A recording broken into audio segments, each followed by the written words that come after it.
Donc, à mon tour, je remercie l'Association des médecins du Sud, des urologues du Sud, de m'avoir invité. Alors, j'essaie d'ouvrir ma présentation.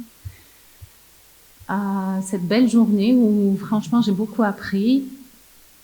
Et je remercie aussi mes précédents qui ont brillamment traité le sujet du cancer du rein et surtout la première communication qui va beaucoup m'aider parce que nous avons pratiquement les mêmes, bien que nous, dans l'algorithme, on vient à la fin. Et comme a dit notre ami, donc on a été pendant longtemps dans les oubliettes. Et là, on est en train de remonter et ça tombe bien pour nous parce que notre population est encore jeune et que avec le temps, vous allez voir, on va devoir peut-être y penser plus vu le vieillissement de la population. Donc pour ce, je vais essayer de suivre ce plan suivant. Quel est le rationnel de la stéréotaxie dans le traitement des cancers du rein? Et bien sûr, je vais surtout m'attarder au stade précoce. Quelles sont les indications aujourd'hui? Je vais un petit peu expliquer la technique pour les non-radiothérapeutes et pour les radiothérapeutes, ils le savent. Je vais juste donner les actualités, la surveillance et les perspectives.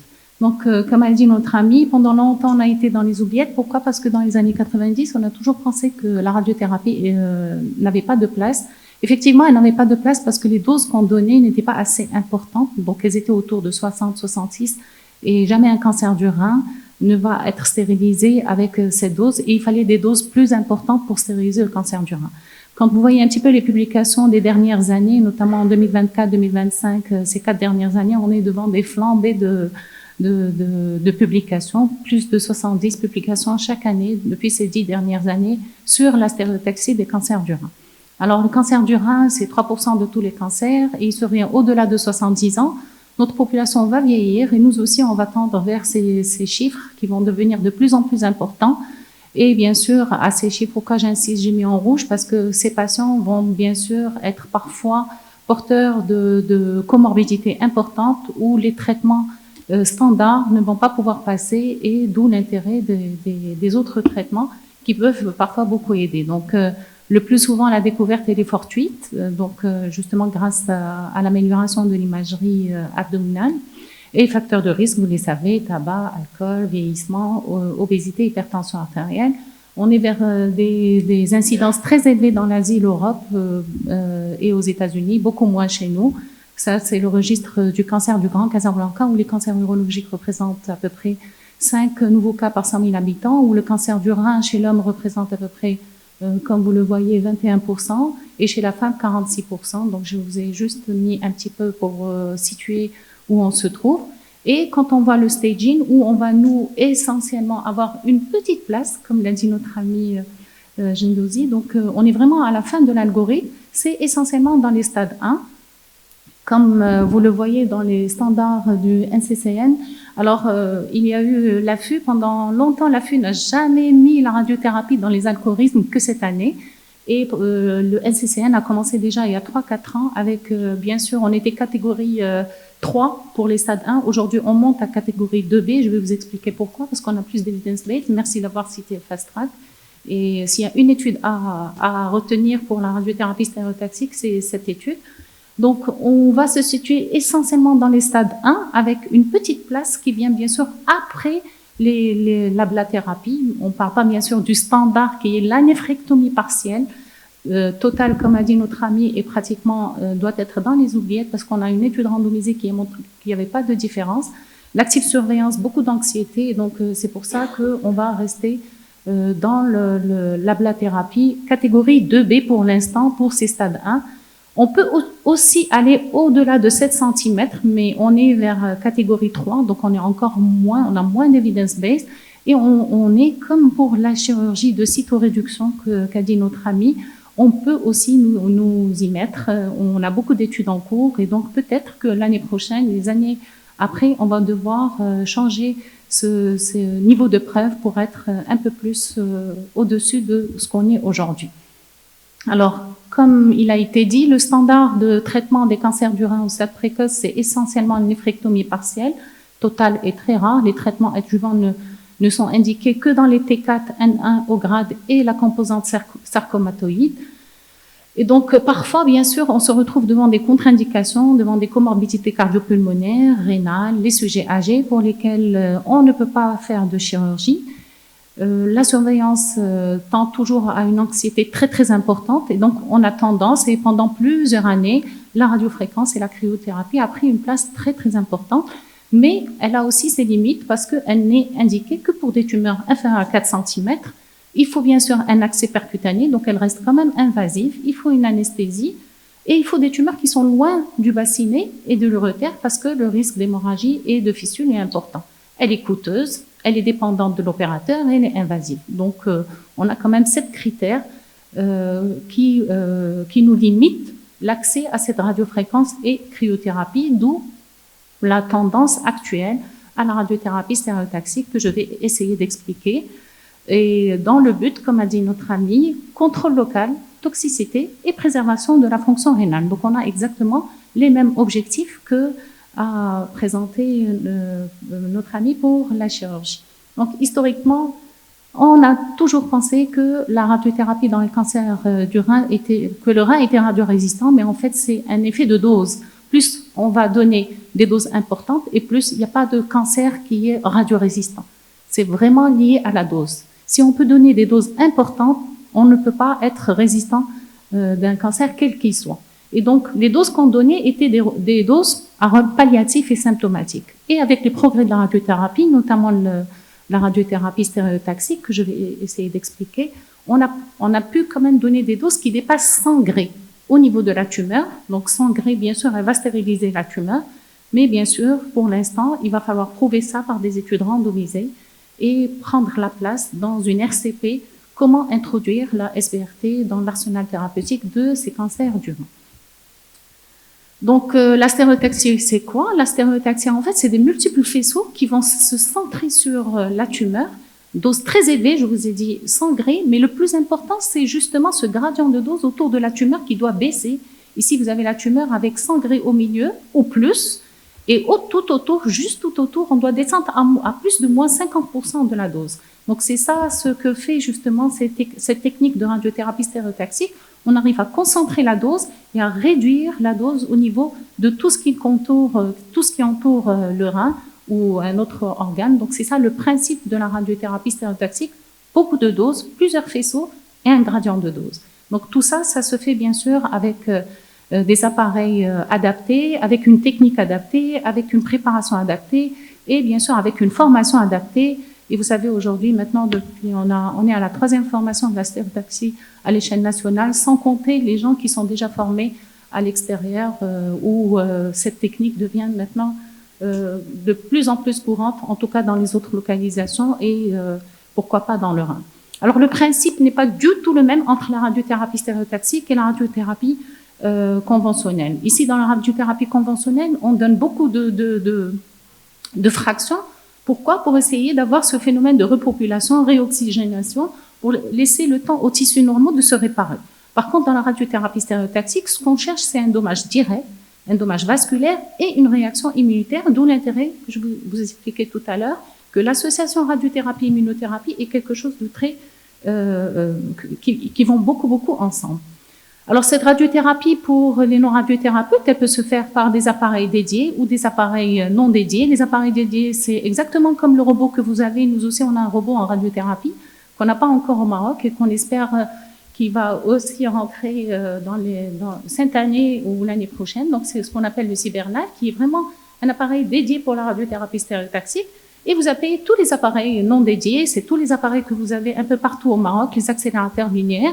Il suffit qu'ils aient des micro-lames pour justement pouvoir concentrer cette dose à l'intérieur et la relayer à la surface. Bien sûr, c'est une procédure qui est complexe, il faut un matelas à pression négative, il faut bien sûr un compresseur abdominal pour essayer de contrôler le mouvement intrafraction.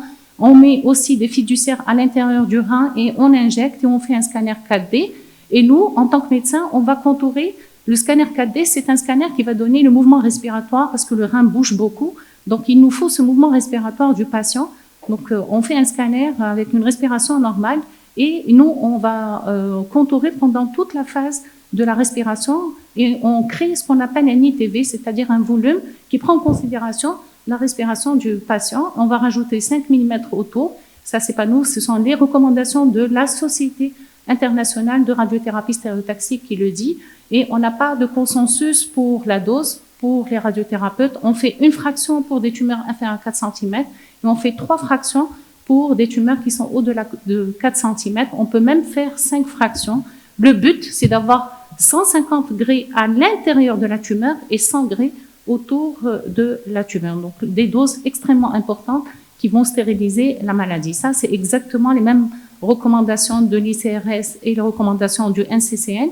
Et pour les radiothérapeutes, c'est extrêmement important de retenir cette étude Fast Track. Les contraintes de dose, si vous les voulez, il faut les chercher dans cette publication parce que c'est le plus dur dans la radiothérapie stéréotaxique du cancer du rein, c'est essentiellement un seul organe, c'est l'intestin.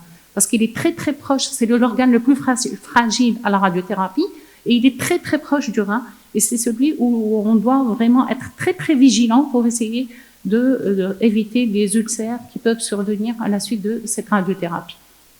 Alors maintenant, est-ce qu'on a de l'evidence-based à cette stéréotaxie? Et c'est ça ce qui est important. Comment nous, dans les RCP, on va devoir vous prouver qu'on a une petite place peut-être dans cet arsenal thérapeutique. Donc l'objectif, pareil, c'est le contrôle local, la toxicité et la préservation de la fonction rénale. On a aussi l'indication dans le rein unique. On a au moins 2 études qui l'ont prouvé.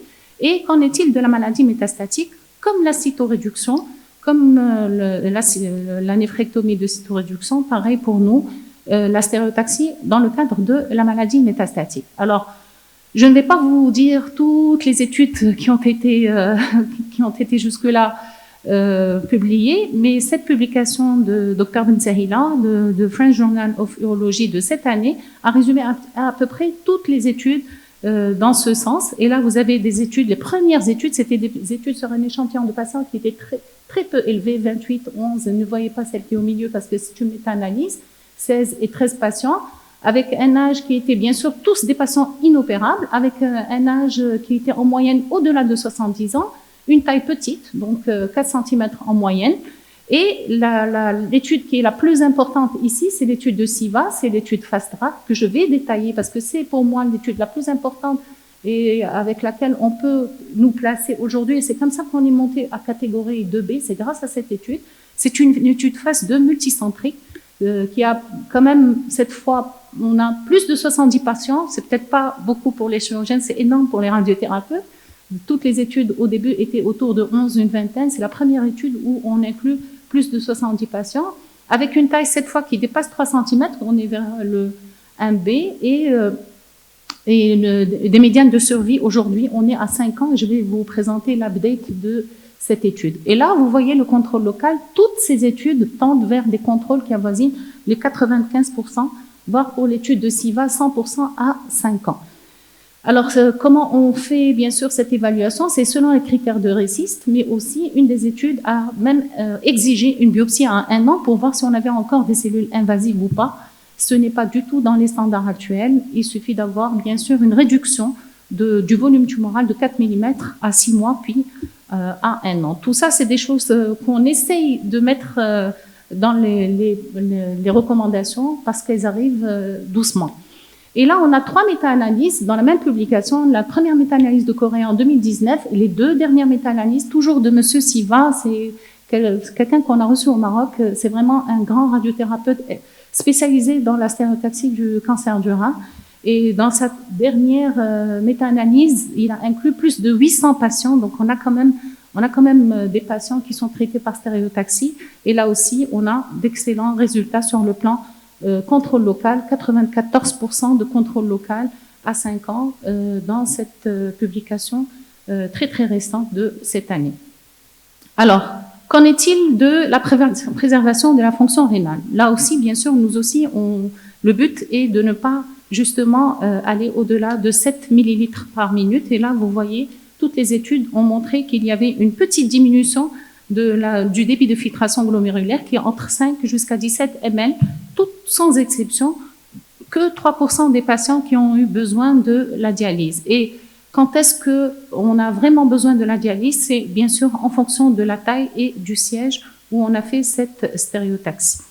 Alors, qu'en est-il de toxicité? Là où vous voyez, on a très peu de toxicité grade 4. S'il va rapporter quand même une toxicité, un ulcère duodénal grade 4, mais là, la dose que je vous ai dit, la dose maximale, était très très proche de l'intestin. Et c'est pour ça que sur les dernières recommandations, ils insistent sur ce problème d'être très très vigilant par rapport aux contraintes de dose à l'intestin grêle pour ne pas tomber justement dans ces ulcères duodénales et la dermatite. Donc, c'était les deux complications qui ont survenu sur ces 818 patients qui ont été traités grade 4. Alors, s'il va séduire, l'étude c'est FAST-DRAC 2, c'est une étude prospective multicentrique qui inclut 70 patients, tous confirmés, lésions uniques bien sûr, avec une exigence que le débit de filtration glomérulaire soit supérieur à 30. Ça ne veut pas dire que la stéréotaxie est contre-indiquée quand on a un débit qui est inférieur, c'est juste que c'était une exigence dans l'étude. Une tumeur qui ne touche pas l'intestin, bien sûr, c'est notre contrainte la plus importante, et une tumeur qui fait moins de 10 cm. Donc là, on a commencé à rentrer dans les stades 2. Donc, comme vous voyez, l'étude a inclus, vous avez ici toutes les caractéristiques de l'étude, et on est parti, comme je vous ai dit, pour des tumeurs inférieures à 4 cm avec une fraction, pour des tumeurs au-delà de 4 cm à 3 fractions, et on peut parfois, quand on n'arrive pas à passer par les contraintes de dose, on peut aller jusqu'à 5 fractions. Donc, c'est très très court, c'est non invasif, et ça donne un contrôle local. Ici, vous avez la mise à jour à 5 ans, donc un contrôle local à 100%, une survie à 5 ans à 100%, une survie sans métastase 99% à 3 ans et à 92% à 5 ans. Donc là, on commence avec cette étude à prendre, c'est comme ça que l'AFU nous a mis cette année à la fin de l'algorithme. J'espère que l'année prochaine, on sera avec cette étude que je vais commenter, RADSTER, au moins donner le choix aux patients entre la blathérapie et la radiothérapie stéréotaxique, parce que justement, on a cette étude aujourd'hui, RADSTER, qui a comparé la radiothérapie stéréotaxique versus la radiofréquence. Et là, on a exactement, donc on a, c'est vrai, un nombre de malades qui reste très très limité, mais on a exactement les mêmes taux de réponse locale avec beaucoup moins de toxicité parce qu'on est moins invasif, mais la différence n'était pas significative. On a exactement la même survie, et donc peut-être que dans les algorithmes des années qui vont suivre, on va pouvoir au moins donner le choix aux patients, après bien sûr la néphrectomie partielle, le choix entre la radiothérapie stéréotaxique et la radiothérapie et les autres techniques ablathérapie. Qu'en est-il du rein unique? Là aussi, vous savez très bien que le problème du rein unique, c'est la dialyse qui peut s'en suivre, que ce soit par la chirurgie, par l'ablathérapie ou par la radiothérapie stéréotaxique. On a quand même 2 études, l'étude de Sidman en 2008, sur 7 patients seulement, 6 avaient un excellent contrôle local et ils n'ont pas eu besoin de dialyse. Pareil, dans une étude récente, avec 81 patients, toujours un excellent contrôle local et une diminution du débit de filtration glomérulaire juste de 5, aucun patient dialysé. Donc oui, c'est safe, même pour le rein unique. Et d'ailleurs, dans les recommandations de l'ICRS, c'est largement recommandé pour les patients qui ne peuvent pas avoir une chirurgie. Qu'en est-il du rein métastatique? Là aussi, on en a parlé en long et en large. La néphrectomie cytoréductrice a une place essentiellement pour les patients de bon pronostic. Pour nous, on veut aussi avoir une place parce qu'on sait que la radiothérapie stéréotaxique avec l'immunothérapie est quelque chose qui vont beaucoup ensemble. Et donc, il y a 2 études en cours qui, justement, pour les patients qui ne peuvent pas avoir de chirurgie, faire de la radiothérapie stéréotaxique avec l'immunothérapie. Et là aussi, il va falloir attendre les résultats de ces études pour pouvoir se placer dans la maladie métastatique. L'évaluation de la réponse, je vous ai dit, c'est très simple. C'est un scanner abdominopelvien tous les 3 à 6 mois. L'IRM aussi. Le plus important, l'échec, c'est pas une biopsie qui va le confirmer, c'est l'augmentation du diamètre de la tumeur de plus de 4 mm. Parce que nous, en fait, quand on fait des bilans radiologiques, quand on fait la stéréotaxie, le but, ce n'est pas de ne plus voir la tumeur. C'est pas ça le but. Elle est toujours là. La cicatrice est toujours là. Il faut pas qu'elle progresse avec le temps. Donc, c'est pas un effet ablatif où on va plus voir la cicatrice de la radiothérapie reste là, mais la tumeur ne progresse pas parce que les cellules à l'intérieur, elles sont mortes. Il faut faire attention, bien sûr, à cette pseudo-progression qu'on voit les premiers mois de la tumeur. Donc là, voilà. Donc, les intérêts de la radiothérapie stéréotaxique, c'est qu'on n'a pas besoin d'anesthésie générale. On va vers des tumeurs même qui sont très proches du HIL, même pour des tumeurs qui avoisinent les 10 cm, et on n'est pas invasif. Donc, peut-être que pour des cas particuliers où on ne peut pas passer par la chirurgie, on peut discuter au moins entre la thérapie et la radiothérapie stéréotaxique. Voilà. Donc ici, ce sont les recommandations de l'ICRS, c'est l'International Stéréotaxique Radiothérapie, qui dit que pour faire cette stéréotaxie, il faut obligatoirement une biopsie rénale. Il faut que le patient soit éligible, bien sûr, qui n'ait pas d'envahissement, enfin, qui ne soit pas éligible à la chirurgie. On peut la faire aussi pour des sujets âgés, fragiles, polymédiqués, avec des comorbidités, sous anticoagulants. Les patients qui ne sont pas éligibles, parce qu'on a aussi des patients qui ne sont pas éligibles, c'est des patients qui ont eu des antécédents de radiothérapie, qui ont une maladie inflammatoire comme le Crohn, RCH ou autres, et ou alors qui sont sous traitement systémique, notamment les TKI, où il va falloir arrêter les TKI, faire la stéréotaxie et revenir au TKI. Et donc, il faut faire très, très attention par rapport aux associations thérapeutiques à la stéréotaxie. La scintigraphie rénale pour évaluer la fonction relative des deux reins. Et bien sûr, la fonction du rein doit être au moins supérieure à 30 ml parce que la fonction inférieure à 30 ml n'a pas été incluse dans les études. Qu'en est-il des tumeurs papillaires chromophobes? Là aussi, il faut les discuter en RCP parce qu'on n'a aucune donnée dans la littérature dans ce sens. Et là, je vous ai montré, et là, c'est l'étude NATSTER qui va essayer de montrer quel est l'intérêt de l'immunothérapie et la stéréotaxie avant la chirurgie dans le but de la survie globale après, parce que ça serait un bon boost pour augmenter l'immunité et puis opérer les patients et avoir de meilleurs résultats en survie. Là, ce sont des études avec des schémas qui voient plus loin en matière de survie globale. Voilà.